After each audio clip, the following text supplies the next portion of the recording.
Good morning students, आप सभी का ऑनलाइन क्लास में स्वागत है। और आज हम लोग जो पिछले क्लास में हम लोग लर्निंग पढ़ रहे थे, अधिगम पढ़ रहे थे, जिसमें हम लोगों ने अधिगम की परिभाषा को समझा और अधिगम क्या है इसको समझा। और इसके बाद आज हम लोग जो टॉपिक लर्निंग एंड टीचिंग का फर्स्ट यूनिट का जो है इसमें हम लोग देखेंगे कि लर्निंग की अधिगम की विशेषता क्या है। मैंने कहने का मतलब है कि अधिगम की विशेषता क्या है और करेक्टरिस्टिक ऑफ लर्निंग।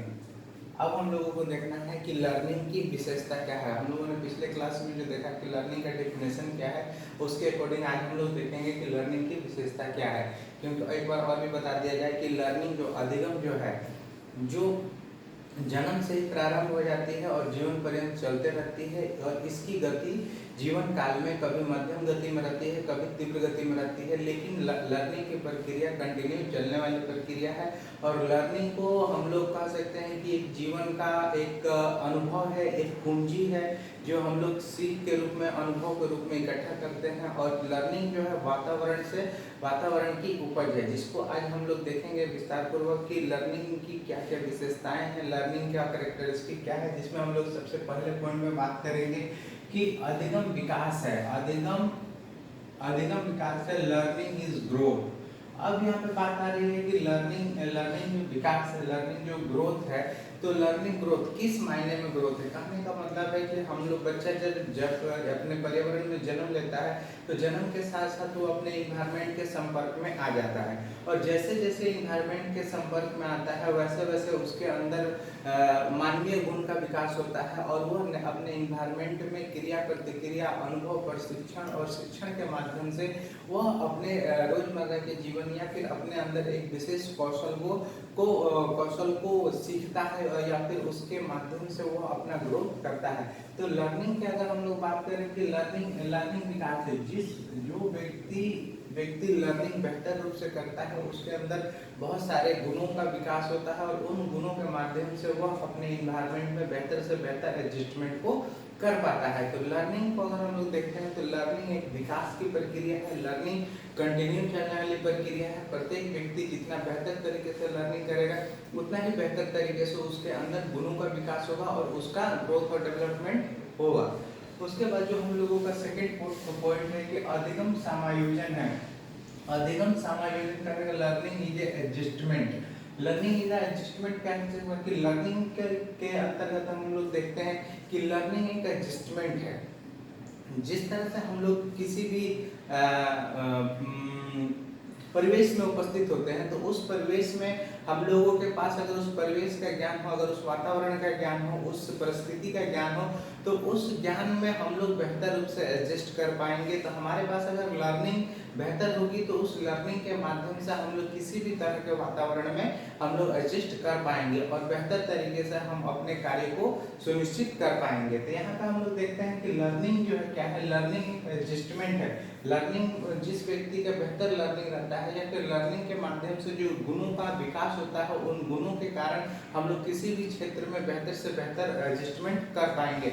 जैसे अगर हम लोग अगर अभी रिसेंटली अगर किसी समस्या के ऊपर बात करते हैं, तो आज पूरा विश्व जो कोरोना वायरस के संक्रमण से संक्रमित हो चुका है। और इस दौरान जो मरीज हैं, उनके जो देखभाल के लिए जो नर्स या डॉक्टर्स लगे हुए हैं, तो वो उनके अंदर क्या है कि कोरोना वायरस से संबंधित हर एक ज्ञान, हर एक नॉलेज अगर उनके अंदर डेवलप हो गया है, तो वो आसानी से उस हॉस्पिटल जैसे पर्यावरण में जहाँ पे कोरोना से संबंधित मरीज वगैरह है, वहाँ पे वो अपने आप को एडजस्ट कर पा रहे हैं और बेहतर तरीके से ट्रीटमेंट कर पा रहे हैं। तो लर्निंग क्या है कि किसी भी समस्या के प्रति अगर किसी व्यक्ति में अगर नॉलेज, पर्याप्त नॉलेज अगर डेवलप हो जाता है, तो उस समस्या के अकॉर्डिंग अपने आप को ढालकर उस पर्यावरण में एडजस्ट किया जा सकता है। तो एडजस्टमेंट, लर्निंग क्या है, लर्निंग एक समायोजन है। दूसरा जो हमारे पास नेक्स्ट पॉइंट आता है कि अधिगम अनुभव का संगठन है। अधिगम अनुभव का संगठन है। Learning is organise of experience. Learning is organisation of experience, अनुभव का संगठन है। अब यहाँ पर अनुभव का संगठन करने का मतलब है कि लर्निंग जो है, learning is organisation of experience. जीवन पर्यंत जब ये चलने वाली प्रक्रिया है या फिर जीवन की मूल मूल पूंजी के रूप में हम लोग इसको लर्निंग को इंडिकेट करते हैं। तो लर्निंग की जो प्रक्रिया है या लर्निंग जो है जीवन पर्यंत जो व्यक्ति अपने जीवन काल में जो जो क्रियाएं करता है, क्रिया प्रतिक्रिया करता है, अपने इन्वायरमेंट के साथ कंटिन्यू वो वर्क करता है और उस वर्क के उपरांत जो उसे अनुभव प्राप्त होता है, वह अनुभव क्या होता है कि वह संगठित करता है, वह अनुभव व्यक्ति के अंदर रह जाता है। जो सही अनुभव, सही रिस्पॉन्स रहता है वह अनुभव रह जाता है और वही अनुभव उसके लर्निंग के रूप में उसके अंदर मौजूद रहता है। जैसे आज हम लोगों ने लिखना पढ़ना सीखा, आज हम लोगों ने सेंटेंस बनाना सीखा।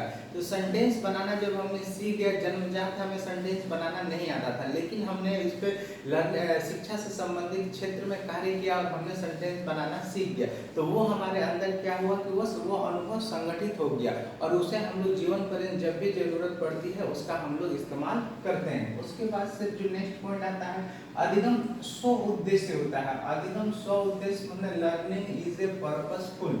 लर्निंग क्या होता है, उद्देश्यपूर्ण होता है, निरुद्देश्य नहीं होता है। हम लोग जो कुछ भी सीखते हैं या जो कुछ भी कार्य को करते हैं या फिर एनवायरनमेंट की जिस तरह की भी किसी तरह की जो डिमांड्स होती हैं उसे पूरा करनी होती है, तो एक लर्निंग जो भी हम काम करते हैं वह उद्देश्यपूर्ण होता है। जैसे एक नॉर्मल सी अगर हम लोग बात करें तो खाना खाना, भोजन करना भी उद्देश्यपूर्ण ही लर्निंग। जब तक हमें भूख नहीं लगेगी और इस भूख को खत्म करने के लिए हमें भोजन की आवश्यकता पड़ती है, इस कारण हम लोग भोजन की तरफ गति करते हैं, भोजन को प्राप्त करने का कोशिश करते हैं और भोजन को बेहतर से बेहतर तरह से सुरक्षित करने का प्रयास करते हैं। तो इससे क्या होता है कि मेरा उद्देश्य है कि अगर भोजन भूख को समाप्त करना है तो हमें भोजन की प्राप्ति करना है और भोजन की प्राप्ति करना है तो हमें क्रिया प्रतिक्रिया करनी होगी जिससे हमें भोजन की प्राप्ति हो सके। और इसका उद्देश्य क्या है कि मात्र एक उद्देश्य है कि हम अपने भूख को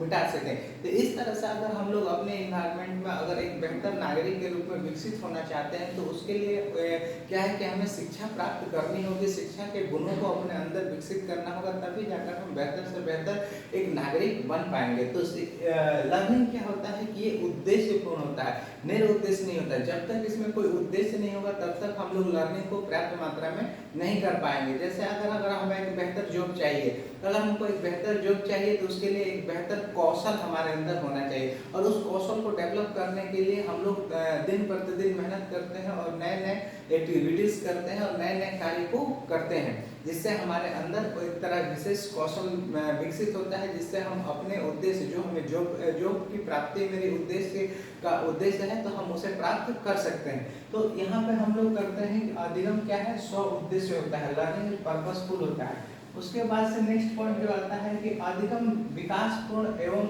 सृजनशील है। अधिगम विकासपूर्ण एवं सृजनशील है। तो सृजनशील विकासपूर्ण एवं सृजनशील है। Learning is intelligency and creative. अब यहाँ पे बात आती है कि लर्निंग जो है, अधिगम क्या है कि हम लोग जो कुछ भी सीखते हैं, अनुभव करते हैं, उसको वो हमारे ज्ञान इंद्रियों पर निर्भर करता है। जितनी बेहतर तरीके से हमारी ज्ञान इंद्रियां कार्य करेंगी उतने ही बेहतर तरीके से हम लोग लर्निंग को कर पाएंगे। तो लर्निंग करने के दौरान इंटेलिजेंसी विकासपूर्ण हमारे मस्तिष्क का महत्वपूर्ण योगदान होता है और एक सृजनशील क्रिएटिव, जब हमारे अंदर नए नए अनुभव विकसित हो जाते हैं तो हम लोग नए नए इन्वेंशन करते हैं, नए नए डिस्कवरीज करते हैं, नए नए खोज पे हम लोग बल देते हैं। तो इसलिए कहा जाता है कि अधिगम क्या है, विकासपूर्ण एवं सृजनशील है। अब हम लोग देखेंगे नेक्स्ट पॉइंट नंबर 6, अधिगम क्रियाशील है। अधिगम क्या क्रियाशील है, लर्निंग इज एक्टिव।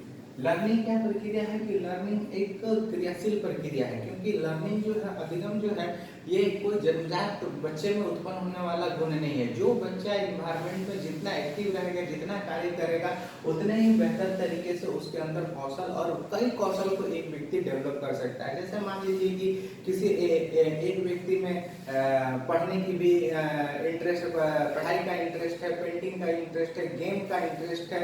इस तरह से हम लोग कई तरह के हम लोग वर्क फील्ड पर कार्य कर सकते हैं और जितना अधिक कार्य करेंगे उतना ही बेहतर तरीके तरीके से हम लोग लर्निंग को आगे बढ़ा पाएंगे। तो इसलिए कहा जाता है कि एक्टिव है, कि हम जब तक एक्टिव नहीं होंगे, जब तक लर्नर एक्टिव नहीं होगा सीखने के लिए, तब तक वह प्रक्रिया, वह गुण, जो सीखने वाला गुण है, वह गुण लर्नर के अंदर ट्रांसफर नहीं होगा। जब तक लर्निंग जो है क्रिया प्रतिक्रिया के मध्य आधारित रहती है, कि हम लोग जितना अधिक क्रिया करेंगे, जितना हम क्रियाशील रहते हैं रहेंगे, उतना ही अधिक अनुभव हमारे पास इकट्ठा होगा।